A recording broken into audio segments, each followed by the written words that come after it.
So just driving home and good size 3.5 foot or so Rattler laying across the road.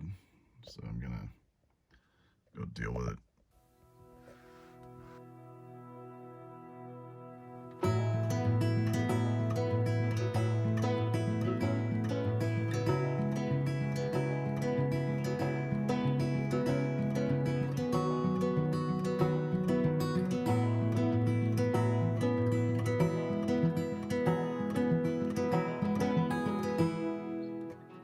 Okay, so part of the deal when you live in a place like this is rattlesnakes.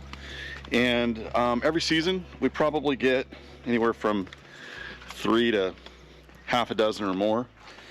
And it's just kind of a normal part of being here that we're used to and that we really don't complain about. In fact, we value rattlesnakes at this place. And mainly because our biggest problem here is not rattlesnakes, it's a California ground squirrel. The biggest problems that we get with the ground squirrel are tunneling. They dig these tunnel networks underneath your foundations for things like your garden shed or even the foundation of your house. Any earthen dams that you have, they're going to dig just all these tunnel networks throughout, and it ends up just creating all kinds of havoc because those tunnel networks collapse. And then if you have concrete foundations, they crack. If you have earthen dams, they burst. And then if you just have regular hillsides, you find water coming out after a bad rainstorm. You'll find like water just coming out of the hillside in what look like these natural little geysers or springs, or at least your brain wishes they were, and they're not. They're tunnel networks that the ground squirrels have dug, and they just exit where they exit. So the rattlesnakes for us are just a huge necessity here. And I know there's a mentality out there that, you know, people like to kill them and whatnot because they're deadly, and they are deadly. But to be honest with you, we see way more garter snakes. Garter snakes here are sort of almost like, you know, regular animal, you know.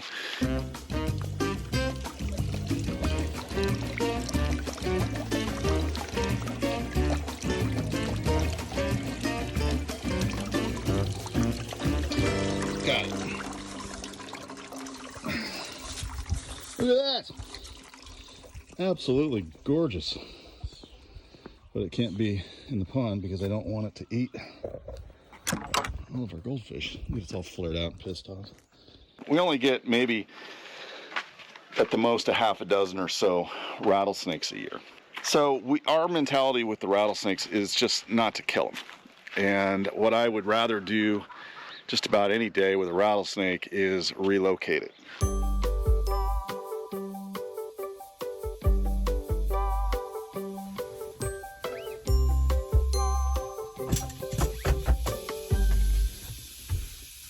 That's about a 4-foot rattlesnake that's in that trash can back there that I'm relocating.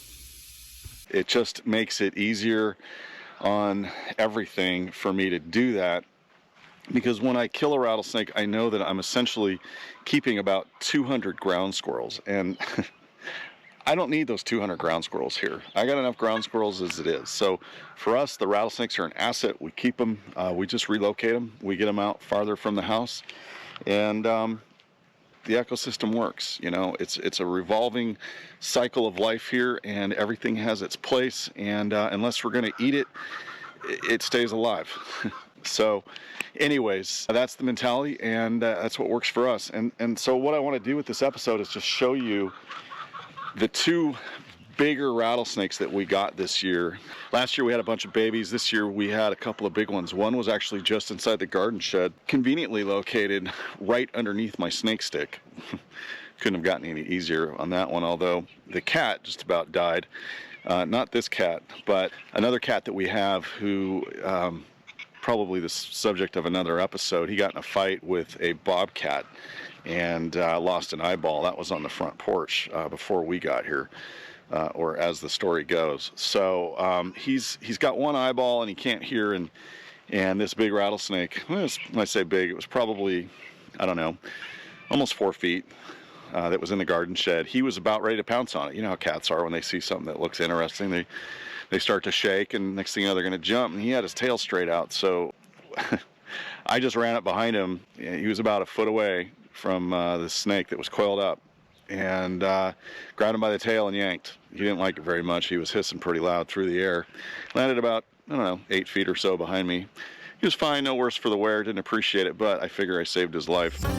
Came over here, heard the buzzing sound, thinking it's a cicada. No, the damn cat's standing right next to it, pissing it off. Had to yank the cat by the tail. Anyway, how convenient. Right next to my snake stick. So I'm gonna reach in and get my snake stick off the wall. Typical flipping day over here at the ranch. And you know what, before I jump the gun, I'm gonna empty one of these trash cans.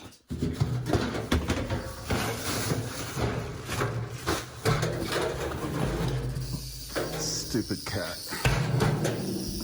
Dumb, stupid cat. Come on. Come on. Come on.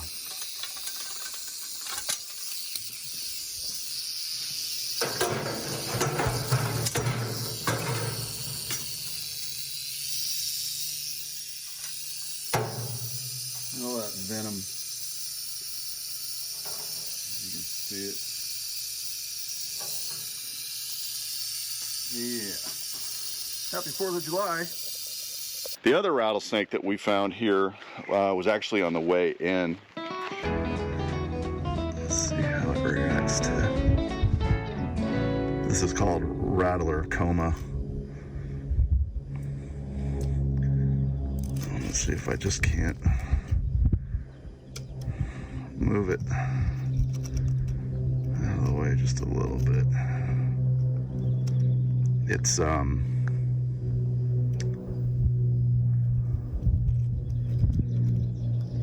be very docile right now. And it was just sunning itself. It was early in the season, so they go dormant during the late fall to, I would say, late spring. They're underground and they're just dormant. And you know, they're not deep underground. They don't dig holes. They're just probably in a pre-existing squirrel tunnel network somewhere, or at the bottom of a rock pile, and they're just down there and they're dormant until they come out. The temperatures are just really not conducive to them warming up enough. They're cold-blooded, and so that, you know, they need to just lie dormant and expel as little energy as possible. And those few months that they do that are a great way for them to get through the cold cycles that we have here. They do start to emerge in late spring or so, and we'll see them like this particular one just lying across the road. And I normally don't handle rattlesnakes barehanded. This one I did just to get it off the road safely somewhere where it wasn't going to get run over. And then I came back with my snake stick and put it into a big garbage can, and then just relocated it. Good enough. Change of plans. Change of plans. All right.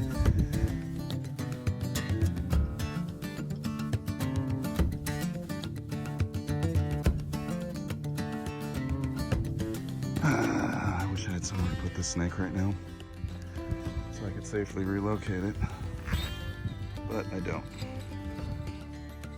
Damn it. I don't have a bag, I have nothing. Put this snake in. So, I think what I'm gonna do instead is come back for it. Put it right down here for right now. Okay, so just got back and I'm gonna do it the safe way. Got a container.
don't know if you can see, but right there, that is venom.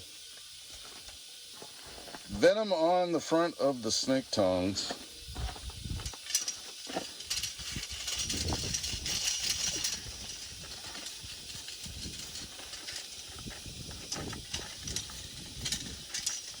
Rub it real quick on some grass.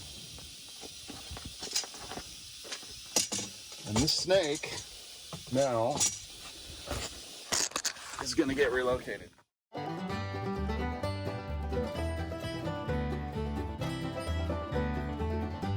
So Anna just said there's this weird buzzing noise. It's coming from the patio area, and I'm pretty sure I know what it is. So this would probably be the 6th rattlesnake, I want to say, so far this year. Okay, so the snake is underneath these decorative rock steps, and I am going to try my best to get him, but this is going to be interesting. You'll hear him here in just a second.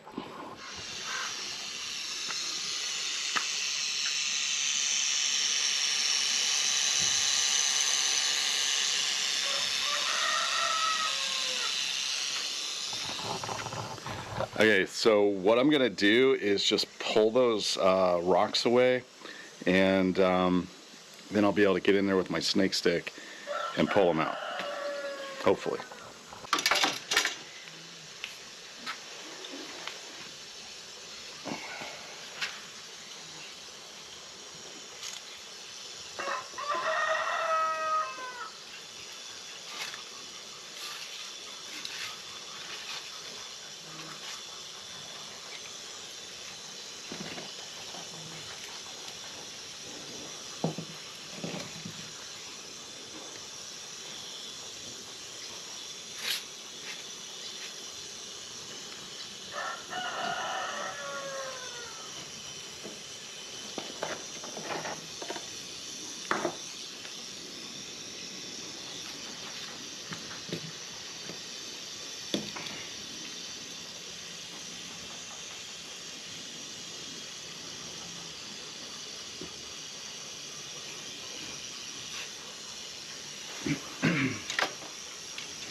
Alright, so the problem now is that the snake has worked itself into a little crevice, and I don't think I can get it, but we're going to keep trying.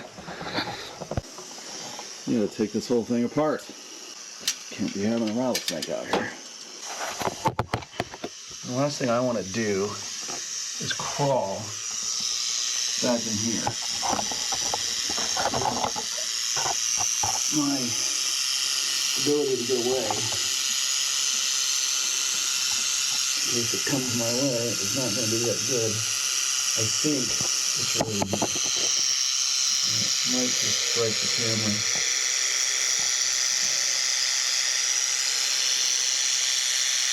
Yeah, there he is, right there.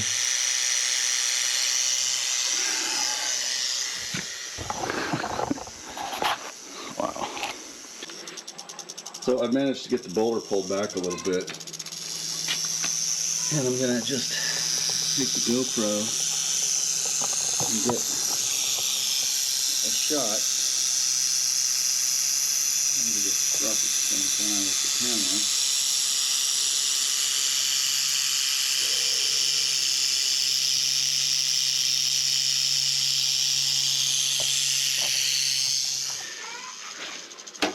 Yeah, this is a fairly decent sized snake. I'm saying it's probably anywhere from 2 to 3 feet, maybe bigger, but I think I can get a grip on it right here.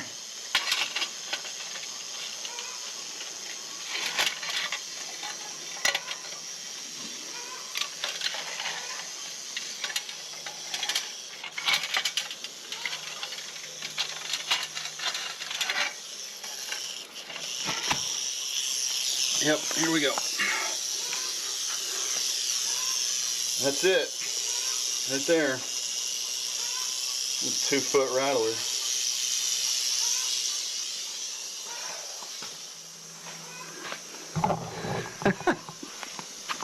This is so awesome.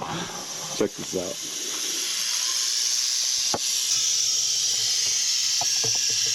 Really pissed off, really agitated. Obviously don't want to do anything else to prevent a strike, but you want to see him? You're fine. He's away in there, you're good. Or she. Oh, just got struck. There's some venom right there on the lens. More concerned about my lens at this point. Oof, look at all that venom. Okay. Anyway, folks, if you like this episode, again, if you wouldn't mind, just hit that subscribe button in the lower right-hand corner. I'd really appreciate it. Also, hit the thumbs up to like it, and if you wouldn't mind, hit the little bell there. That'll notify you every time I release a new one, and we will see you on the next one.